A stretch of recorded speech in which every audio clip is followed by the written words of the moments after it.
सायंकाळची वेळ होती. सागराला आलेली भरती किनाऱ्याला ओलेचिंब करत होती. तो एकटक फेसाळलेल्या समुद्राकडे पाहत होता. सागराची गाठ जीवाला त्याच्या कातर करत होती. आज तो तिला भेटणार होता, तब्बल 18 वर्षांनी. त्याच ठिकाणी ठरलेल्या वेळेआधीच येऊन तो तिची वाट पाहत बसला होता. खूप सारे प्रश्न मनाला भेडसावत होते. आज सगळ्या प्रश्नांची उत्तरं तो तिला विचारणार होता. हो, आणि तेही अगदी खडसावून. का केलंस असं? का वागलीस असं? काही झालं तरी सगळं मनातलं आज विचारायचं पक्क मनाशी ठरवलं होतं. जुन्या आठवणींची गर्दी होऊ लागली. डोळ्यात लाभारित होऊ लागलं. सगळं एखाद्या चित्रपटासारखं डोळ्यासमोर तरळत होतं. जणू काही काल परवाच घडलेली गोष्ट असावी. कॉलेजचे सोनेरी दिवस होते, स्वप्नांचा वेध घेणारे. फुलपाखरांचे पंख लावून उडण्याचे, प्रेमात वेडं होण्याचे. फुलायचे दिवस, झोपाळ्या वाजून फुलायचे दिवस. मंदार इंजिनिअरिंग कॉलेजच्या दुसऱ्या वर्षाला होता. कॉलेजमध्ये तो सगळ्यांच्या चर्चेचा विषय असायचा. दिसायला देखणा, रुबाबदार, अभ्यासात हुशार. कॉलेजमधल्या प्रत्येक गोष्टीत उत्स्फूर्तपणे सहभाग घ्यायचा. स्वभावाने थोडा मिश्किल, सगळ्यांमध्ये मिळून मिसळून राहणारा, थट्टा मस्करी करणारा. शिक्षकांचा आवडता विद्यार्थी, मुलींचा चॉकलेट हिरो. मुली अगदी मंदारसाठी वेड्या व्हायच्या. मंदारला साहित्याची आवड होती. कविता लिहायचा. त्याच्या कविता म्हणजे त्याच्या मित्रमैत्रिणींचा आवडता विषय असायचा. सगळ्यांना आश्चर्य वाटायचं, इतकं छान लिहिणारा मुलगा इंजिनिअरिंगला कसा काय? कशीही आवड जोपासतो कोणास ठाऊक. पण मंदारला आवडायचं. अभ्यास सांभाळून तो आपले छंद जोपासायचा. आणि एक दिवस एक सोनपरी त्याच्या आयुष्यात आली आणि त्याचं आयुष्यच बनली. कोण होती ती राजकन्या? रूपसुंदरी. जून महिना सुरू झाला. पावसाळा सुरू झाला होता. इंजिनिअरिंग कॉलेजच्या पहिल्या वर्षाच्या मुलांचा पहिला दिवस होता. मंदार आणि त्याचे मित्र कॉलेजच्या आवारात थांबले होते. इतक्यात 2 मुली त्याच्या दिशेने येताना दिसल्या.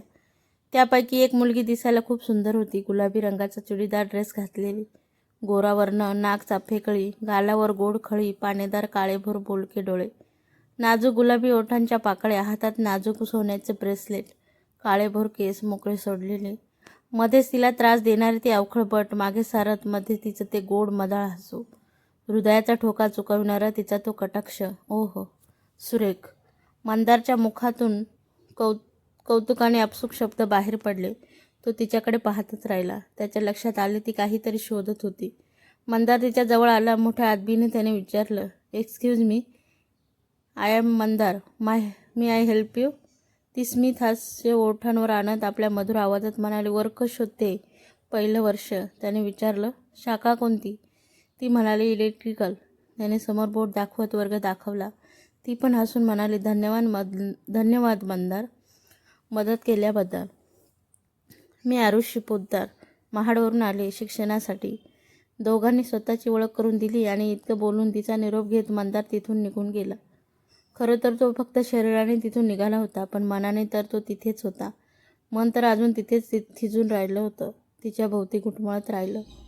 मंदारला आरुषी खूप आवडली होती. पाहता क्षणी तो तिच्या प्रेमात पडला होता. रम्य तो क्षण, जणू तिथेच थांबलेला. तिचं बोलणं, तिचं ते मदाळ हसू त्याला पुन्हा आठवत होतं. काहीतरी विलक्षण गोड मंदारच्या आयुष्यात घडत होतं.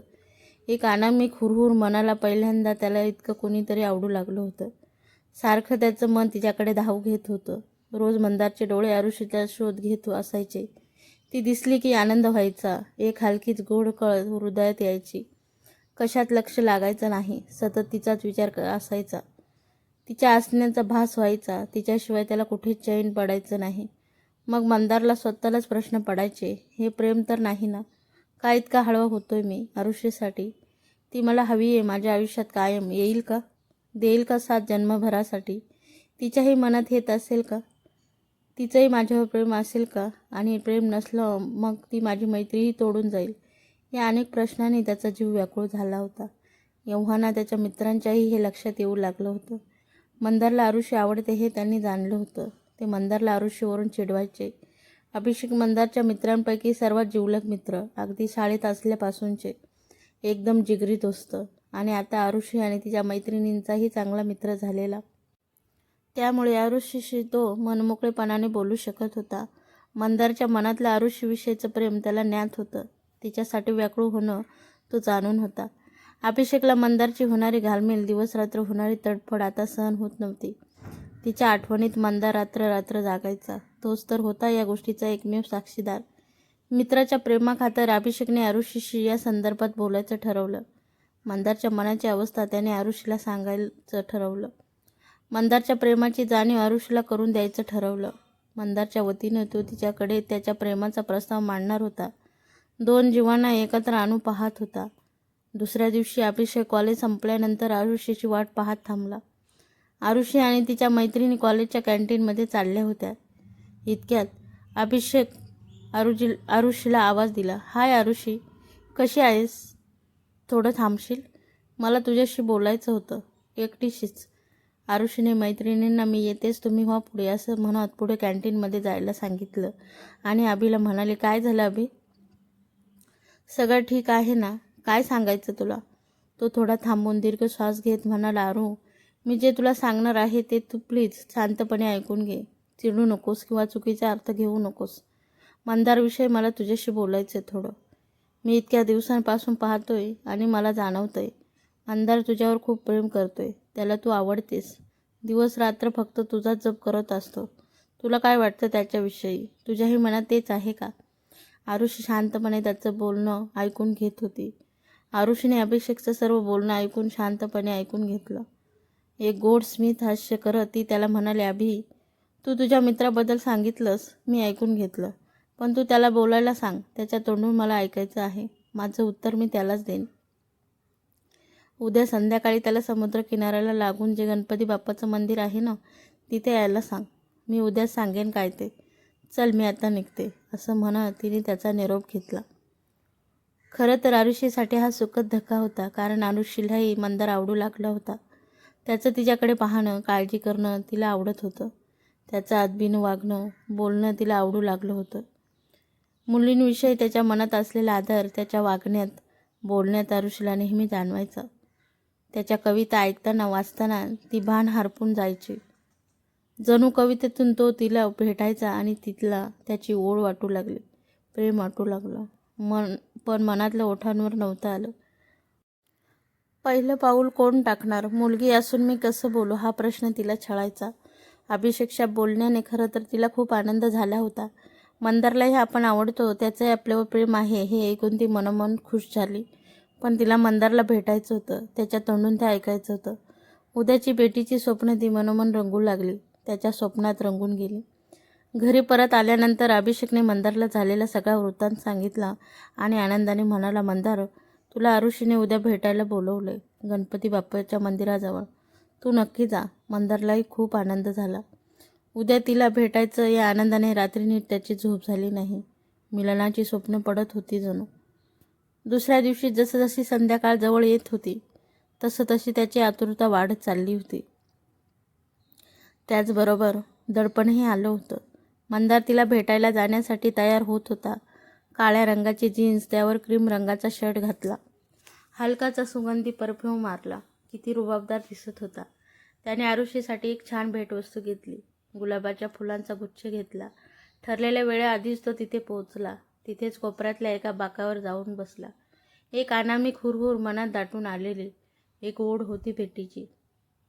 उसळणारा समुद्रही जणू तिच्या येण्याची वाट पाहत होता. सूर्य मावळतीच्या प्रवासाला निघालेला, सोनेरी किरणांची आरास अथांग सागरावर पसरलेली आणि दुरूनच सोनपावलांनी ती सोनपरी येत होती. आरुषी पांढऱ्या रंगाच्या गोळदार ड्रेसमध्ये खूप मोहक वाटत होती. ती जशी जशी त्याच्या जवळ येत होती त्याच्या हृदयाची धडधड वाढली. इतक्या थंड वातावरणातही मंदारला घाम फुटला. कसं बोलू, काय सांगावं या विवंचनेत आरुषी त्याच्या जवळ आली. मंदार उठून उभा राहिला. त्याच्या हातातल्या गुलाबाच्या फुलांचा गुच्छ स्वीकारत ती मिश्किलपणे हसून म्हणाली, बोल आता, काय म्हणत होतास आणि अभिला का पाठवलंस? तुला बोलायला काय झालं? तो काय वकील आहे का तुझा? हाय. पुन्हा तिचं ते घायल करणारं मदाळ हसू. स्वतःला त्या गोड धक्क्यातून सावरत तो म्हणाला, आरुषी, तू मला खूप आवडतेस. अगदी पहिल्या दिवसापासून. तुझं हसणं, बोलणं, अगदी सगळं खूप आवडतंस. सतत तुझाच विचार डोक्यात असतो बघ. थोडंसं थांबून पुढे म्हणाला, आरुषी, हे आवडणं क्षणिक नाही आहे गं. माझं तुझ्यावर खूप प्रेम आहे. माझी जीवनसंगिनी होशील, कायम साथ देशील. गुडघ्यावर थोडंसं खाली बसून हातातली भेटवस्तू तिच्यासमोर धरत मंदार म्हणाला, आय लव्ह यू आरुषी, माझी होशील? आरुषीच्या चेहऱ्यावर आनंद आणि आश्चर्य असे संमिश्र भाव उमटले. डोळ्यातून अलगद आनंद अश्रू ओघळले आणि तिने त्याच्या हातातली भेटवस्तू स्वीकारली आणि त्याच्या प्रेमाचा स्वीकार केला. आरुषी थोडी लाजत हळूच त्याच्या कानात कुजबुजली, I love you too Mandar. मंदारला अतिशय आनंद झाला. तिच्या होकाराने तो इतका खुश झाला की जोरात त्याने शिळच घातली. त्याने तिचा हात अलगद आपल्या हातात घेतला. म्हणाला, आरू, या अस्ताला जाणाऱ्या भास्कराला साक्षी ठेवून मी तुला वचन देतो, तू जो विश्वास माझ्यावर टाकलाय ना, त्याला कधीच धक्का लागणार नाही. तुझा हात मी कधीच सोडून जाणार नाही. त्याचा हात अजून घट्ट पकडत आरुषी अलगद त्याला बिलगली आणि म्हणाली, मंदार, मीही कायम सोबत राहील तुझ्या, कधीही सोडून जाणार नाही तुला, मी वचन देते. पावसाची हलकीच रिमझिम सुरू झाली. जणू त्या दोघांना प्रेमाच्या बरसातीतील न्हाऊन काढत होती. नभात ऊन पावसाचा प्रेमाचा खेळ सुरू झाला. श्रावणसरी बरसू लागल्या. नभातला रवीही त्यांच्याकडे पाहून हळूच हसत होता. केसरी रंगाची उधळण करत होता. उदंड हस्ते आशीर्वाद देत होता जणू. मग ती दोघे गणपती बाप्पाच्या मंदिरात गेली. बाप्पाला नमस्कार केला, त्याचा आशीर्वाद घेतला. एकमेकांना सोडून घरी जाण्याची इच्छा नव्हती, पण निरोप तर घ्यावा लागणारच होता. उद्या परत भेटण्याचे आश्वासन देऊन ती दोघे आपापल्या घरी गेली, मनात खूप साऱ्या गोड आठवणी साठवून. एक सुंदर वळण त्यांच्या दोघांच्या आयुष्यात आलं होतं. रोज नवीन आनंद जीवनात रंग भरत होता. स्वप्नांना जणू पंख लागले होते. मंदारसाठी तर तिचं सुरुवात आणि तिच्यातच शेवट असं काहीसं झालं होतं. रोज फोनवर बोलणं व्हायला लागलं होतं. मंदार आणि आरुषी एकमेकांच्या प्रेमात अगदी नखशिखांत चिंब भिजून गेले होते. स्वप्नमयी जगात रंगून गेले होते. दोघेच एकमेकांसाठी एकमेकांचे विश्व झाले होते. आरुषीसाठी कितीतरी कविता त्याने रचल्या, त्याचं समुद्रकिनारे तिला बोलून दाखवल्या. त्याच्या प्रेमात तीही रंगून गेली होती, आनंदी होती. दिवस आनंदात सरत होते. भेटी होत होत्या, कधी कॉलेजमध्ये, कॉलेज कॅन्टीन, कधी लायब्ररीत, तर कधी समुद्रकिनारी, कधी बाईकवरून रप्पेट, तर कधी उगीच रानावनातून भटकंती. किती स्वप्न डोळ्यात साठवलेली, किती चर्चा झाल्या, कितीतरी विषय बोलले गेले होते. भविष्यात काय करायचं, करिअर काय निवडायचं, सगळं ठरवून झालं होतं. आधी करिअर, मग त्यानंतर बाकीचं, या मतावर ते दोघंही ठाम होते. त्याच दिशेने पाऊल टाकत होते. वार्षिक परीक्षा सुरू झाल्या. मंदार आणि आरुषीने आपले सगळं लक्ष परीक्षेवर केंद्रित केलं. परीक्षा उत्तम रीतीने पार पडल्या. दोघांनाही पेपर चांगले गेले होते. अजून निकाल बाकी होता. त्या आधी वार्षिक स्नेहसंमेलन होणार होतं. सगळी मुलं त्यांच्या तयारीत होते.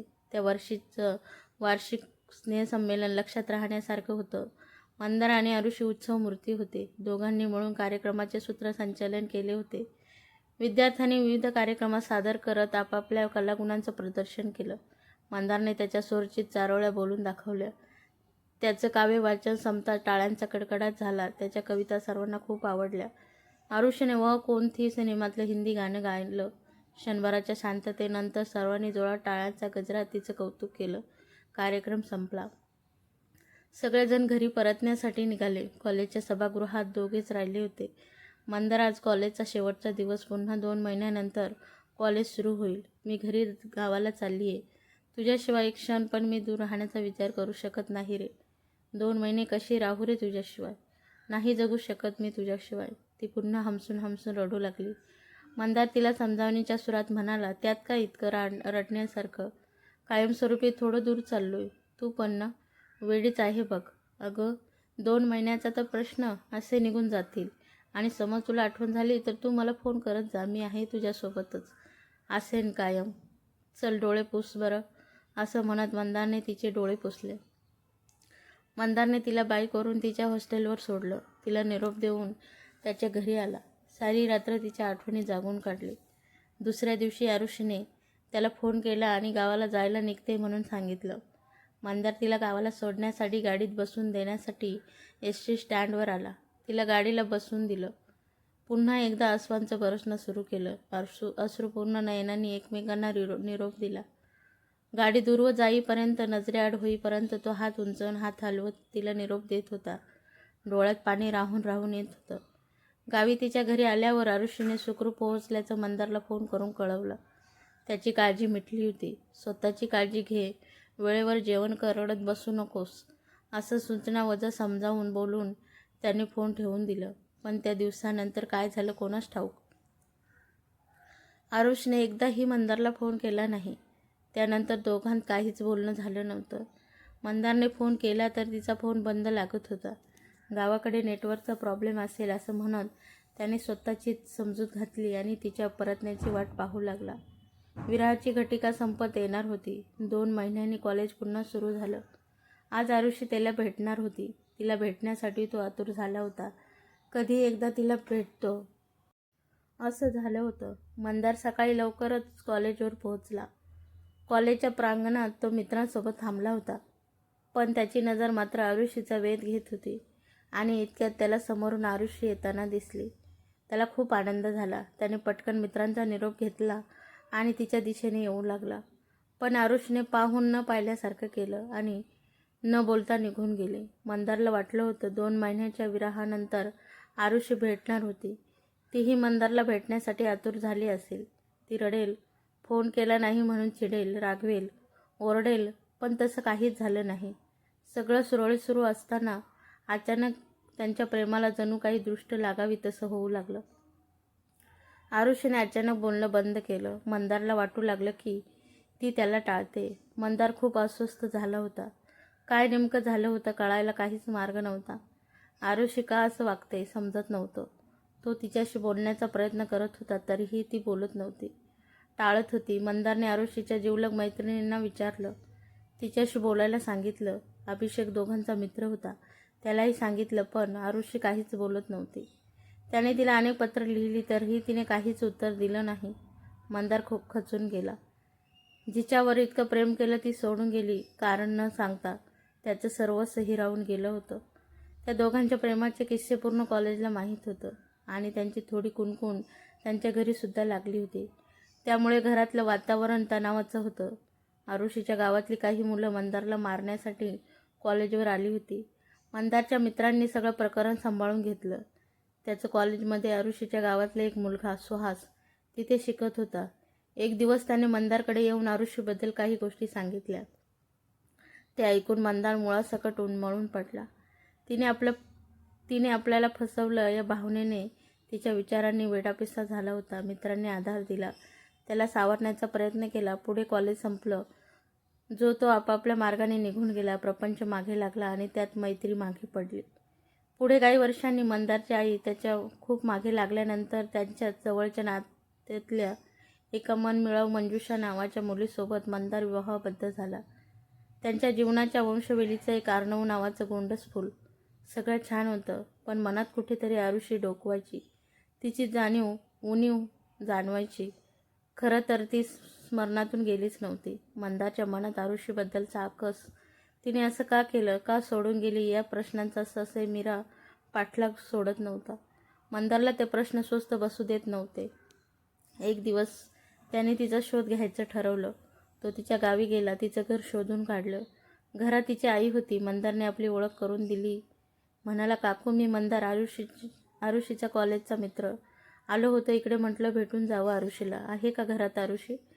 आरुषीच्या कॉलेजमधला मित्र हे ऐकून आरुषीच्या आईने मंदारला आत यायला सांगितलं. चहा पाणी केलं. तिच्याकडून मंदारला समजलं की आरुषीचं समीर नावाच्या मुलासोबत लग्न झालं. जवळच्याच गावात तिला दिलं होतं.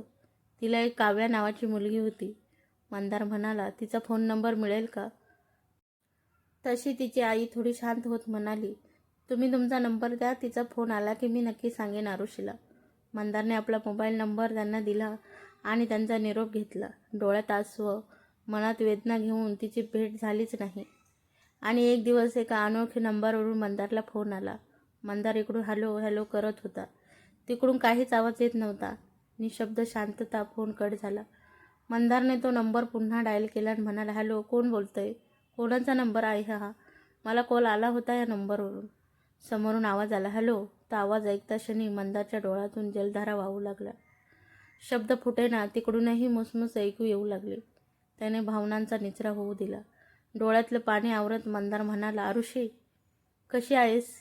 ती म्हणाली, मी ठीक आहे. मी ठीक. लगेच ओळखलंस? अजूनही मी तुझ्या लक्षात आहे का रे? तिच्या त्या प्रश्नाने तो व्याकुळ झाला. डोळे झरू लागले. तो म्हणाला, विसरलो कधी होतो. आजही तशीच आठवतेस. रोज प्राजक्त ओघळताना, मोगरा फुलताना, समुद्राची गाज ऐकताना तू आठवतेस ग. मला तुला भेटायचंय. ती म्हणाली, नको रे, आता माझं लग्न झालंय. मंदार काकुळतीला येऊन म्हणाला, एकदाच भेट, परत कधीच नको. काही प्रश्नांची उत्तरं मला हवी आहेत, त्याशिवाय मला चैन नाही पडणार. प्लीज एकदा ये, तुला शपथ आहे माझी. त्याच्या बोलण्याने आरुषीला गैरवरून आलं आणि तिने मंदारला भेटण्याचं ठरवलं. आणि त्यांची भेट ठरली त्याच समुद्रकिनारी, गणपती मंदिराशेजारी. आज तब्बल 18 वर्षांनी मंदारला पुन्हा एकदा सगळं आठवत होतं. जुन्या जखमा उसळून गेल्या. डोळ्यातलं तळ वाहू लागलं. इतकी वर्ष लोटली तरी जखम अजून तशीच ताजी होती, जणू काही काल परवाच घडलेली गोष्ट असावी. 18 वर्षानंतर मंदिराचा परिसर खूपच बदलला होता. मंदिराचाही जीर्णोद्धार झाला होता. भाविकांसाठी बऱ्याच सुखसोयी उपलब्ध करून दिल्या होत्या. आता ते मंदिर, तो परिसर एक पर्यटन स्थळ झालं होतं. पण कोण जाणे कसं काय ते दोघे बसायचे तो बाग आजही तिथेच होता, जणू त्यांच्या प्रेमाचं प्रतीक असल्यासारखा. मंदार बाकावर येऊन बसला. समुद्राच्या लाटा बेधुंद होऊन किनाऱ्याला स्पर्श करत होत्या. मंदार फेसाळणाऱ्या समुद्राच्या लाटांकडे एकटक पाहत होता. इतक्यात दूरवर त्याला आरुषी येताना दिसली. त्याच्या आवडत्या गुलाबी रंगाची साडी तिने नेसली होती. तिचे मोकळे वाऱ्यावर भुरभुरणारे केस, गोरा रंग, चाफेकळी नाक, कानात डुलणारे नाजूक मोत्यांचे झुमके, गळ्यात मोत्यांची माळ, हातात हिरव्या बांगड्या, मावळतीच्या सोनेरी रविकिरणांनी समुद्राची शोभा वाढवली होती. तीच आरुषी, तेच सौंदर्य, तोच समुद्रकिनारा आणि तोच मंदार. सगळं तेच होतं, फक्त आता परिस्थिती बदलली होती. तिच्या गळ्यात दुसऱ्याच्या नावाचं मंगळसूत्र होतं. कोण्या दुसऱ्या व्यक्तीच्या नावाच्या हिरव्या बांगड्या होत्या आणि ते त्याला सलत होतं. आरुषी त्याच्याजवळ येऊन बसली. आजही तितकी सुंदर दिसत होती. परिस्थितीमुळे थोडंसं चेहऱ्यावर प्रौढत्व जाणवत होतं, पण सौंदर्य आजही तसंच अबाधित. दोघेही शांत. मग मंदारनेच बोलायला सुरुवात केली. छानच दिसतेस. नवऱ्याने छान सांभाळलंय. चांगलं श्रीमंत आहे म्हणे. कशाचीच कमतरता नसेल ना. सुबत्ता दिसते चेहऱ्यावर. यासाठी सोडून गेली होतीस ना. तर मी काय गरीब देऊ शकलो असतो का तुला. छान निर्णय घेतलास तू, पण सांगून गेली असतीस तर बरं झालं असतं. डोळ्यातलं पाणी, तो आक्रोश खूप संयमाने आवरत होता. आरुषीने दीर्घ श्वास घेतला आणि म्हणाले, आजही तसंच आहेस. खोचक बोलणारा, चिडणारा. काही बदलला नाहीस बघ तू. कधी जाणून घेतलंस का मी अशी वागले. तो चिडून म्हणाला, सांगितलंस कधी. सोडून गेलीस न सांगता, एकट्याला टाकून गेलीस. किती फोन केले, किती मेसेज केले. मैत्रिणींना तुझ्या बोलायला सांगितलंस. ऐकलंस कोणाचं. किती फुरलो तुझ्या मागे. तू टाळलंस मला. हा समीर आला होता ग तुझ्या जीवनात. त्याचा पैसा तुला दिसला, सुखसोयी दिसल्या. तो भेटल्याबरोबर मला विसरून गेलीस, टाकून गेलीस मला. मला सुहासने तेव्हा सगळं सांगितलं होतं, पण मी विश्वास नाही ठेवला. तुला विचारणार होतो, पण तू गेलीस न सांगता. माझ्यापासून सुटका करून घेण्यासाठी मला जीवे मारायला गुंड मुलं पाठवलीस. हेच प्रेम होतं तुझं माझ्यावर. तो डोळ्यातल्या जलधारा आवरत बोलत राहिला. तो पुढे म्हणाला, कसा जगलो असेन तुझ्याशिवाय. कधी विचार केलास. तुटून गेलो होतो. माझ्या रक्ताचे शाई करून तुला पत्र लिहिलं. पाहिलंस तू. कदर केलीस का कधी त्या प्रेमाची. तुझ्या आठवणीत रात्र रात्र जागून काढायचो, झुरत राहायचो, रडत राहायचो. काय चुकलं होतं माझं. जन्मभरासाठी साथ देण्याचं वचन दिलं होतंस. हा किनारा, हा समुद्र, हा रवी, हे गणेशाचं मंदिर आणि हा बघ आपण बोलतोय तो बाग, त्या सगळ्या आठवणींच्या, त्या प्रत्येक क्षणांच्या, त्या मोहरलेल्या भेटींचे साक्षीदार आहेत. विचार त्यांना, तेच तुझ्या माझ्या प्रेमाची ग्वाही देतील. या बाप्पाच्या मंदिरात वचन दिलं होतंस मला असं पायदळी तुडवण्यासाठी. का केलंच असं आरुषी. का फसवलं सांग मला. आज मला माझ्या सर्व प्रश्नांची उत्तरं हवी आहेत. सांग. आरुषीने शांतपणे त्याचं सगळं ऐकून घेतलं. डोळे पाण्याने तुडुंब भरले होते. डोळ्यातलं पाणी पुसत ती म्हणाली, मंदार, मी तुला नाही फसवलं रे. मी आगतिक झाले होते. मी गावी घरी आले. समीरनं मला पाहिलं. त्याला मी आवडले होते. त्याने घरी मागणी घातली. आई पूर्णपणे कर्जात बुडाली होती. आमचं राहतं घर कर्जाची परतफेड न करू शकल्याने हातातून जाणार होतं. तेव्हा समीरने मदत केली कर्ज फेडण्यासाठी. आईला मोठी रक्कम दिली. आम्ही घर सोडून घेतलं आणि उपकाराच्या ओझ्याखाली आम्ही दबून गेलो आणि आईने त्याला माझ्याकडून होकार कळवला. दीर्घ श्वास घेत हुंदका आवरत आरुषी पुढे सांगू लागली, तुझ्या माझ्या प्रेमाबद्दल घरी समजलं होतं. समीरशी लग्न करण्यासाठी आई दबाव टाकत होती, कारण त्याच्या उपकारांची परतफेड मला करायची होती. समीरलाही आपल्याबद्दल समजलं होतं. मी जर लग्नाला नकार दिला तर त्याने तुला जीवे मारण्याची धमकी दिली. मला खरंच माहीत नव्हतं त्याने तुला मारायला मुलं पाठवली होती ते. त्याने मला सांगितलं होतं, कॉलेजला परत गेल्यानंतर जर त्याच्याशी बोललीस तर तो या जगातून जाईल. तो दिवस मंदारच्या आयुष्यातला शेवटचा दिवस असेल, एवढं लक्षात ठेव. मी घाबरले आणि तुझ्या जीवासाठी, तुला काही होऊ नये म्हणून तुझ्यासोबत कधीच बोलले नाही. सुहासने तुला खोटं सांगितलं आणि मलाही. सुहासने एकीकडे माझ्याबद्दल तुला वाईट सांगितलं आणि दुसरीकडे तुझ्याबद्दल मला. तू माझ्यासारख्या अनेक मुलींना फसवलं आहे. तो तुलाही फसवेल. त्याचं प्रेम वगैरे काही नाही, निव्वळ तुझ्यासोबत वेळ घालवतोय, असं बरंच काही. मंदार,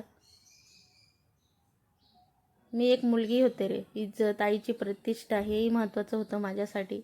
मी खरंच घाबरले. आरुषी सांगू लागली, मंदार, मी या लग्नाला तयार नव्हते रे. माझ्या आईने मला घाबरवलं. तिने स्वतः जीव देण्याची मला धमकी दिली.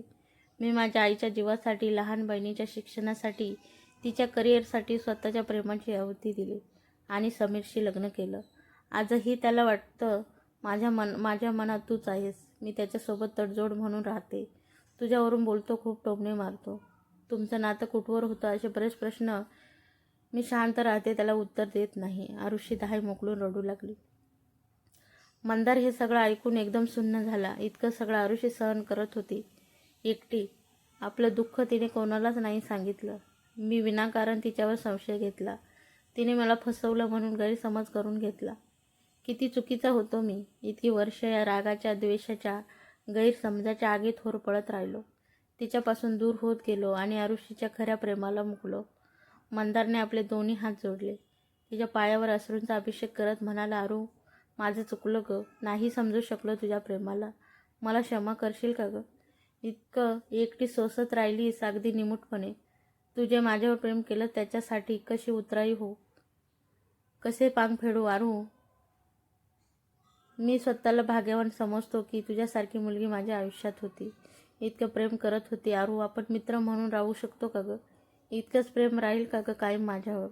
आरुषी थोडी गंभीर झाली आणि शांतपणे म्हणाली, मंदार, आज परिस्थिती खूप वेगळी आहे. समीरला काय वाटतं मला माहीत नाही, पण आपला संसार ही आपली पहिली जबाबदारी आहे आणि आपल्या दोघांनाही आपली जबाबदारी व्यवस्थित पार पाडायला हवी. आपापली कर्तव्ये पार पाडायला हवीत. आता आपण दोघेही एका वेगळ्या वळणावर आहोत. हे वळण जर नीट नाही सांभाळलं तर अपघात निश्चितच. मंदार, फक्त सोबत असणं म्हणजे प्रेम नसतं रे. दूर राहूनही आपल्या माणसांची काळजी करणं म्हणजे प्रेम.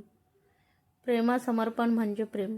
तुझ्या मनातल्या प्रश्नांची उत्तरं तुला मिळाली असतील अशी आशा करते. मंदार, यानंतरही जर मी तुला भेटत राहिले तर मी तुझ्यात गुंतन हा मोहाचा क्षण टाळायला यायला हवा. ही आपली शेवटची भेट. यानंतर आपण कधीही भेटणार नाही. आपलं प्रेम कस्तुरीगंधासारखं एकमेकांच्या मनात दरवळत राहील. वचन दे मला, यानंतर आपण कधीच भेटणार नाही. आजच्या नंतर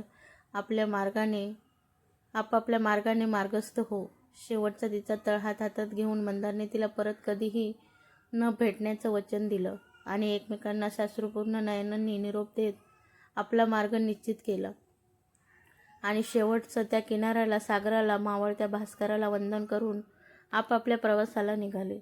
आपली अधुरी प्रेम कहाणी तिथेच सोडली, त्याच वळणावर कायमची, कर्तव्याच्या अग्निकुंडात झोकून देण्यासाठी दूर कुठेतरी. तर आजची कहाणी कशी वाटली कमेंट्समध्ये नक्की सांगा आणि आवडल्यास लाईक करा, शेअर करा आणि महत्त्वाचं म्हणजे चॅनलवरती नवीन असाल तर चॅनलला सबस्क्राईब नक्की करा. धन्यवाद.